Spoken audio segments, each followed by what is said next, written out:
Hello students, आप सभी को स्वागत है इर्वो एजुकेशन पर। तो जैसे कि हम लोग अपना सीरीज कंटिन्यू कर रहे थे ग्रेविटेशन के ऊपर, आज उसी को आगे बढ़ाएंगे। तो आज हमारा टॉपिक होगा फ्री फॉल और सेकंड टॉपिक होगा एक्सीलरेशन ड्यू टू ग्रेविटी। तो चलिए शुरू करते हैं बिना टाइम को वेस्ट किए।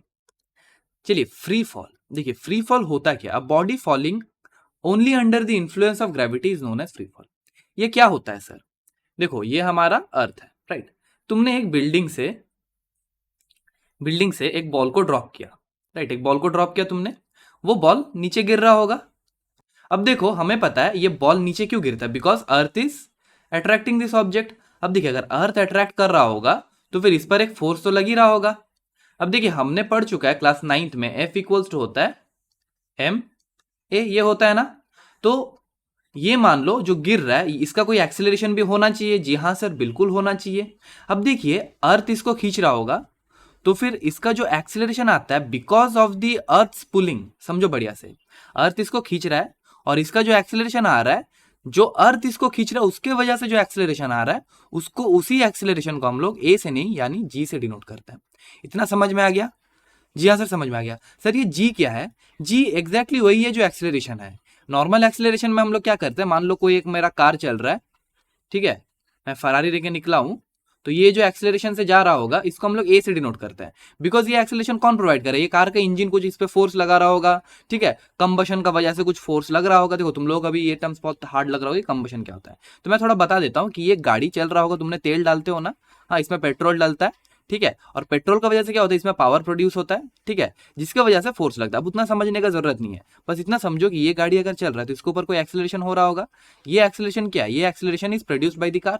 सिमिलरली अर्थ भी इस पर जो फोर्स लगा रहा है ये ऑब्जेक्ट पर, अर्थ भी अगर ये ऑब्जेक्ट पर कोई फोर्स लगा रहा है, ये वाला ऑब्जेक्ट पर, तो वो फोर्स जो एक्सेलरेशन से गिरेगा उसको हम लोग जी से डिनोट करेंगे। ये देखो, ये वाला जी से डिनोट करेंगे और यही जी को हम लोग आगे पढ़ेंगे, इसी को हम लोग एक्सेलरेशन ड्यू टू ग्रेविटी कहते हैं। फिलहाल तो फ्री फॉल क्या होता है? जो बॉडी और कोई भी फोर्सेस के वजह से नहीं, केवल और केवल ग्रेविटेशन का वजह से गिर रहा हो, ठीक है, केवल और केवल अर्थ के अट्रैक्शन से गिर रहा हो, उसे हम लोग फ्री फॉल कहते हैं। समझ में आ रहा है? जी हाँ सर, बिल्कुल समझ में आ रहा है। चलो आगे बढ़ते हैं एक्सेलरेशन ड्यू टू ग्रेविटी पर। देखो, मैंने बता दिया था पिछली स्लाइड में कि ये मान लो कोई भी एक ऑब्जेक्ट है हमारा, ठीक है, ये अगर गिर रहा है only under the influence of gravity, earth के ऊपर गिर रहा है, तो फिर इस पर एक फोर्स लग रहा होगा एफ, ठीक है, और एफ हम लोगों को पता है, हम लोग पढ़ चुके हैं, एफ इक्वल्स टू होता है एम इंटू ए। जी हाँ सर, ये तो होता है। अब देखो, मैंने क्या बोला था, इसका जो एक्सेलरेशन होगा जो अर्थ प्रोड्यूस कर रहा होगा इसके ऊपर, उसको हम लोग ए से नहीं यानी जी से डिनोट करता है। सर ये जी से क्यों डिनोट करता है? अरे यार, साइंटिस्ट लोगों का मन आया होगा कि यार ए को थोड़ा अलग करते हैं जी से, बिकॉज हम लोगों को तो पता होना चाहिए ना कि जी अगर लग रहा है कोई भी इक्वेशन में, अगर तुमको जी दिख रहा होगा तो फिर तुमको पता लग जाएगा कि हाँ ये अर्थ के गुरुत्वाकर्षण से गिर रहा है या फिर अर्थ के ग्रेविटेशनल फोर्स से गिर रहा है। तो इसीलिए साइंटिस्ट ने इसको अलग एक टर्म दे दिया जी। ये जी क्या है सर? ये जी एक्सेलरेशन ही है, ठीक है। तुमने जो एक्सेलरेशन पढ़ा था एकदम सेम टू सेम चीज है, बस डिफरेंस इतना ही है कि ये अर्थ की वजह से जो फोर्स लग रहा है, ठीक है, ये अर्थ की वजह से जो फोर्स लग रहा है उसके वजह से जो एक्सेलरेशन आ रहा है उसको एक अलग सा नाम दे दिए, जिसको हम लोग बोलते हैं एक्सेलरेशन ड्यू टू ग्रेविटी, और उसका डिनोशन हम लोग जी से करते हैं। बोलो, समझ में आ रहा है? जी हाँ। तो फिर हम लोग फोर्स को क्या लिखेंगे? एम इंटू, यहाँ पर ए नहीं लिखेंगे ना, यहाँ पर हम लोग जी लिख देंगे। जी हाँ सर, बिल्कुल समझ में आ रहा है। अब देखो, हमने पढ़ चुका है कि दो मासेस जब एक दूसरे को मतलब दो मासेस अगर हम लोग आर डिस्टेंस पे रखते हैं, ये वाला हमने पढ़ चुका है। देखो, ये m1 है और ये m2 है।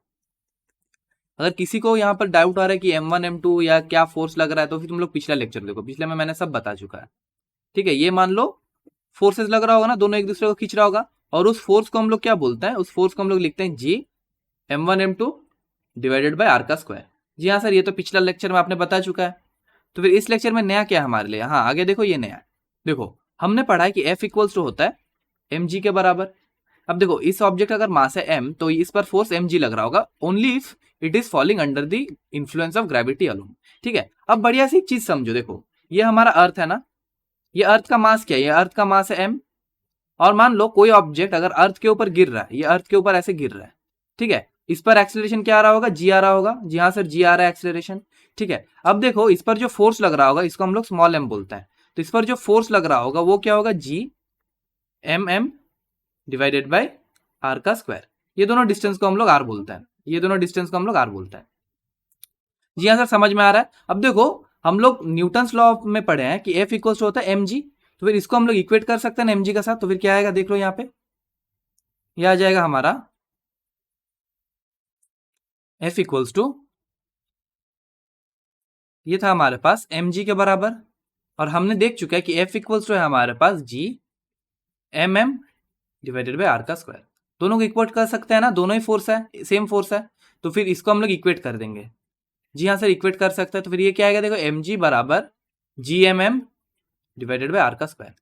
हाँ सर समझ में आ रहा है, देखो mm कट जाएगा ना, तो फिर देखो यहाँ से हम लोग g का वैल्यू निकाल सकते हैं gm बाई आर का स्क्वायर। सर ये तो बहुत ईजी था, जी हाँ ईजी चीज है, ये तो बहुत ईजी था। अब देखो ये जो g आया ना, ये g आया, ये g क्या हुआ सर, ये g हमारा है एक्सेलरेशन ड्यू टू ग्रेविटी,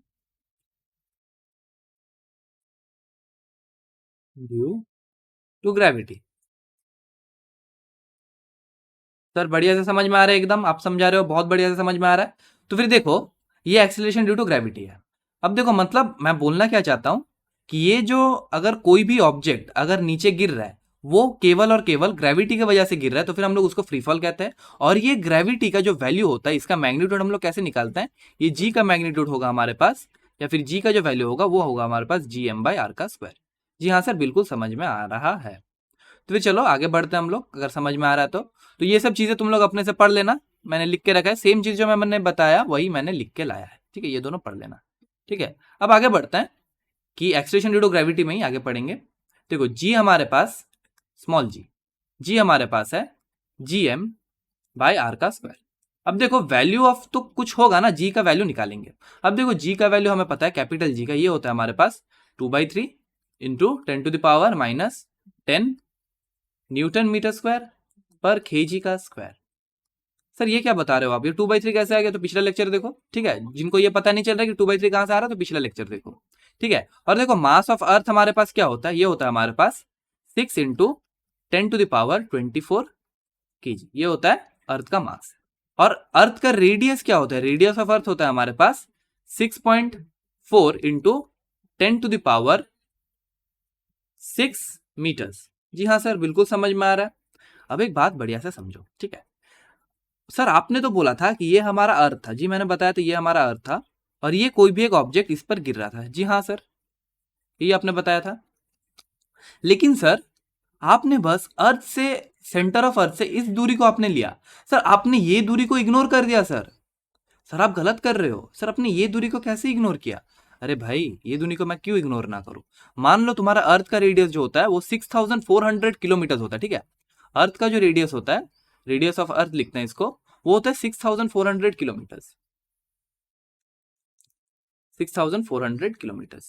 हाँ सर ये तो होता है अर्थ का रेडियस। अब मान लो तुम इस बॉल को कितना दूरी से फेंक रहे होगे, तुम इस बॉल को कितना दूरी से फेंक सकते हो मैक्स टू मैक्स, ये तुम मान लो 5 मीटर से फेंक रहे होगे, तुम 10 मीटर से फेंक रहे होगे, तुम 15 मीटर से फेंक रहे होगे, या फिर चलो और ज्यादा मान लेते हैं 2 किलोमीटर, ठीक है 2 किलोमीटर, या फिर उससे भी बढ़िया मांग देते हैं 5 किलोमीटर। इससे ज्यादा होगा क्या भाई, इससे ज्यादा होगा नहीं होगा सर, इससे ज्यादा तो होगा ही नहीं। अब देखो ये 2 kilometre, 5 kilometre, 1 kilometre, 10 metre, 15 metre, ये सब रेडियस ऑफ अर्थ से बहुत छोटा क्वांटिटी है ना, तो फिर इसको हम लोग इग्नोर कर सकते हैं। मतलब रेडियस के कंपैरिजन में ये वाला जो आर है हमारे पास, इसको हम लोग एक्स पकड़ लेते हैं, तो हम लोग बोल सकते हैं कि रेडियस ऑफ अर्थ जो है वो बहुत बहुत बहुत बहुत ज्यादा है एक्स से, ठीक है। अगर ये हो रहा है तो फिर हम लोग एक्स को इग्नोर कर सकते हैं विथ रेस्पेक्ट टू आर। मतलब हम लोग यहाँ पर आर प्लस एक्स नहीं लेंगे, क्यों नहीं लेंगे, because x is very small है, एक्स हमारे पास क्या है, वेरी स्मॉल, ये एक्स जो है हमारे पास ये वेरी स्मॉल है। तो सर आप क्या लोगे, हम लोग इसको क्या कर सकते हैं, इसको इग्नोर मार के जीरो कर देंगे, ठीक है, इसका कोई औकात ही नहीं है। तो फिर हम लोग का रेडियस ऑफ अर्थ क्या आ जाएगा, रेडियस ऑफ अर्थ केवल और केवल आर आ जाएगा। जी हाँ सर आपने समझाया, समझ में आ गया, ठीक है। अब हम लोग क्या करेंगे ना, जी का वैल्यू निकालेंगे, तो इसको क्या करेंगे, ये सब वैल्यूज को पुट करेंगे। फिर देखो हमारा जो स्मॉल जी आएगा वो क्या आएगा, देखो जी का वैल्यू पुट करते हैं 2/3 into 10⁻⁻10 into mass of earth हमारे पास 6 इंटू 10⁻24 केजीज, ठीक है, और डिवाइडेड बाय यहाँ पर है हमारे पास रेडियस का स्क्वायर जो कि होगा 6.4 इंटू 10⁻6, ठीक है, इसका स्क्वायर। और एक्सेलरेशन का क्या होता है, ये होगा हमारे पास मीटर पर सेकेंड स्क्वायर, ठीक है, ये हो जाएगा। अब तुम मेरा बात मान लो और इसको सॉल्व करो, ठीक है। इसको जब तुम लोग सॉल्व करोगे ना, तुम्हारे पास जी का वैल्यू अप्रोक्सीमेटली आ जाएगा 9.8 के, ठीक है, ये होगा 9.8 के बराबर। अब सर ये क्या जी हमेशा वैलिड होगा? जी हाँ, हमेशा वैलिड होगा तुम्हारे लेवल के लिए। मैं क्या बोला हूँ, ये हमेशा वैलिड होगा और इसको तुम लोग कैलकुलेशन के लिए 10 ले सकते हो, 10 मीटर पर सेकंड, या फिर तुम लोग 9.8 ले सकते हो। क्वेश्चन में जैसा गिवन होगा वैसे हम लोग ले लेंगे सर। अब देखो मैं एक चीज बता रहा हूँ, क्या ये जी का वैल्यू अर्थ के हर एक सरफेस पर सेम होगा? मतलब ये क्या हर ऑब्जेक्ट को हम लोग फेंकेंगे तो क्या ये जी का वैल्यू सेम होगा? जी हाँ, जी का वैल्यू सेम होगा तुम्हारे लेवल के लिए। बाद में जब तुम लोग पढ़ोगे तो तुम लोग पढ़ोगे कि अगर हम लोग कोई डेप्थ पे जाता है, मान लो अर्थ से कुछ दूरी पे जाता है या फिर अर्थ से थोड़ा और ज्यादा दूर जाता है, तो फिर हमारा जी का वैल्यू चेंज होगा। अभी के लिए वो सब नहीं समझते हैं, बस इतना समझ लो कि जी का वैल्यू हमारे पास आ गया 9.8 इंटू 9.8 मीटर पर सेकेंड स्क्वायर, या फिर जी हमारे पास आ गया 10 मीटर्स पर सेकेंड स्क्वायर। तो आज के लिए बस इतना ही, रहने देते हैं आज के लेक्चर को यहीं पे। मिलते हैं अगले लेक्चर में, तब तक के लिए पढ़ाई करते रहे। Thank you.